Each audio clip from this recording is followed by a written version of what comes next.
Since World War II, one of the deadliest wars on Earth has been happening. But it's not in the Middle East, not in Europe. It's happening in the heart of Africa. Not Iraq, not Afghanistan, not Ukraine. The war that most of the world rarely talks about. Millions of people have died. You may have heard the number 8 million, but the truth is, no one knows the exact number. Many people didn't just die from bullets or bombs. They died because war destroyed the things people need to live. Hospitals stopped working. Farms stopped growing food. Clean water became hard to find. When war destroys everyday life, people die quietly. This is the Democratic Republic of Congo.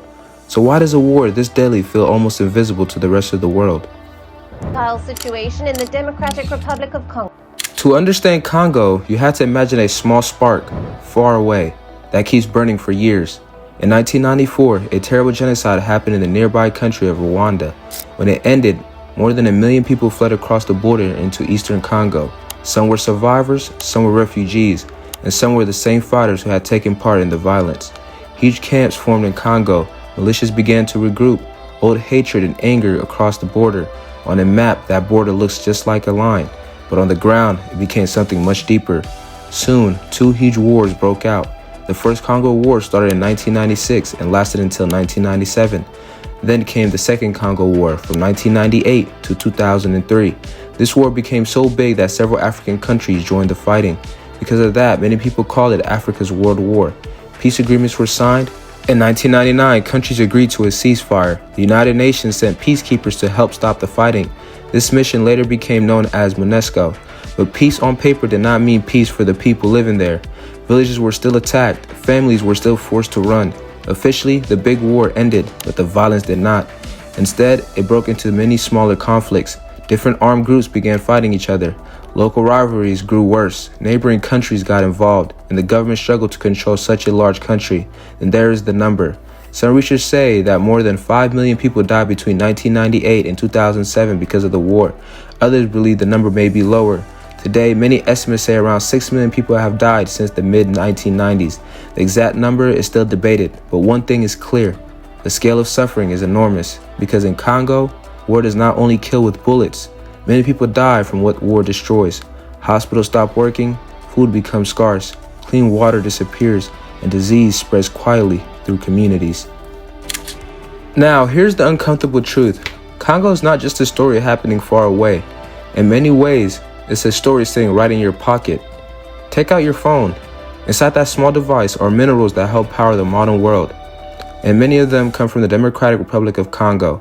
Deep under Congo's soil are valuable minerals like cobalt, coltan, tin, tungsten, gold, and diamonds. These minerals are used to build phones, laptops, and even electric cars. One of the most important is cobalt. Cobalt helps power the lithium batteries used in many modern devices. In fact, Congo produces most of the world's cobalt. In 2024, experts estimated that Congo mined about 76% of the world's cobalt. But there's another important part of the story. Most of the cobalt does not stay in Congo. Instead, it is shipped out of the country.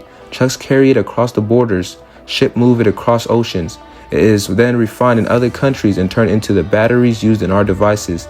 Another mineral called coltan is also extremely important. Coltan is used to make tiny electronic parts inside phones and computers. These parts help devices run faster and more efficiently. But in eastern Congo, these minerals are more than just resources. They have become part of the war. A bag of minerals can pay fighters. A mine can become something worth fighting for. Armed groups often try to control roads, hills, and mining areas because whoever controls the minerals controls the money. And as the world demands more batteries for phones and electric cars, these minerals are becoming even more valuable. Experts believe that demand for electric car batteries could more than triple by 2030. Which means Congo's resources are becoming even more important to the world. So when people talk about the future of technology, Congo is already part of that future. In eastern Congo, places like North Kivu, South Kivu, and Ituri, people often describe the conflict with one word: complex. But for the people living there, it feels much simpler. It feels like fear that never turns off. For many years, more than 100 armed groups have operated in this region. Some say they are protecting their communities, some are fighting for money, and many are doing both at the same time. The nearby borders are also play a big role. Neighboring countries have been pulled into Congo's wars again and again. Sometimes they join the fighting openly, other times they support armed groups behind the scenes. They often say they are protecting their own security, but Congolese leaders and international groups say the reason may also include power, influence, and control of resources. One of the most powerful groups today is called the M23 rebel group. This is not just a small militia hiding in the forest. It is a force strong enough to capture major cities. In early 2026, heavy fighting returned near the city of Goma. Thousands of people were forced to run from their homes again. Many of them had already been displaced before. Hospitals quickly filled with wounded civilians, and even the number of people killed was debated. United Nations experts say that M23 group has tried to build something like its own government in areas it controls.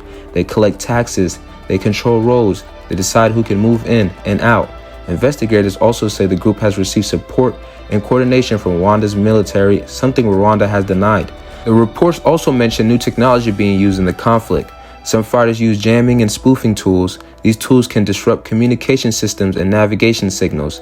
That can make it harder for aid groups to deliver help and even create risk for airplanes. But the most important thing to understand is this: the war often pays for itself. In areas rich with minerals, armed groups can make huge amounts of money. For example, reports say the M23 group has controlled the Rubaya coltan mining region. By taxing the miners and traders there, they could earn around $300,000 every month, and that single mining area produces more than 15% of the world's titanium and metal used in electronics.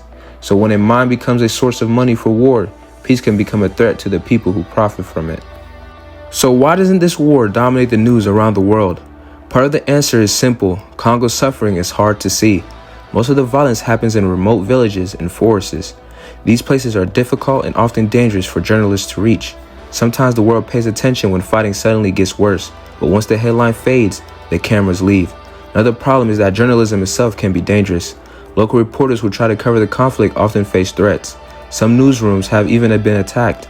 In 1 year alone, dozens of journalists in North Kivu were threatened, robbed, or forced to stop reporting.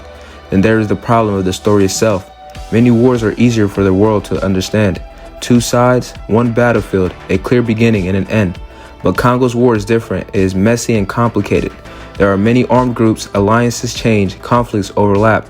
It can feel like many wars happening at the same time. That makes it harder to explain in a headline and easier for the world to ignore. Then there is another uncomfortable truth. Congo's minerals travel across the world. They pass through many countries before becoming part of the global supply chains. That means many powerful players are connected to what's happening there. Confronting the system can be politically difficult because it raises an uncomfortable question: who benefits from peace and who might be taking money from the chaos? And this is how a humanitarian disaster slowly becomes something else, not a global emergency, but background noise. But the people living through this war cannot simply scroll past it. For them, it is everyday life. The conflict has forced millions of people to leave their homes. The exact number changes as fighting moves from place to place. But by 2025, Congo had one of the largest displacement crises in the world. Millions of people were living away from their homes, and many others have fled to nearby countries. But displacement here is rarely a single moment. It happens again and again. A family runs from their village. They find safety for a while, then the fighting returns, and they must run again. Refugee camps appear almost overnight, and sometimes disappear just as quickly. Alongside the violence, there is another danger: collapse. A child dies because the clinic has no medicine. A mother cannot reach a hospital because the road is controlled by armed men. A village drinks water that carries disease. In late 2025, aid groups warned that Congo was facing its worst cholera outbreak in 25 years. Nearly 2,000 people had already died. The spread of the disease has made worse by conflict, dirty water, and poor sanitation.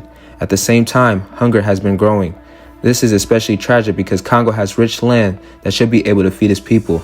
But in 2025, the United Nations said 28 million people were facing severe hunger. And even when the world tries to help, the aid is often not enough. Humanitarian groups say millions of people need assistance, but there is not enough funding to help everyone. So aid workers sometimes face an impossible choice: who receives help now and who must wait. In the middle of this suffering, another terrible crime has been used as a weapon: sexual violence. Women and girls have been targeted during attacks. Experts say this violence is used to spread fear, punish communities, and control territory. And reports show that these attacks often increase when fighting grows worse. This is what war means in Congo. Not only the people who die in battle, but the lives that slowly become harder, smaller, and more fragile every year. Congo is often described as Africa's tragedy, but that explanation is too easy, because the minerals that help fund this conflict do not stay in Congo. They travel across roads, across borders, across oceans, through warehouses, factories, and supply chains, until one day they end up inside the device we use every day.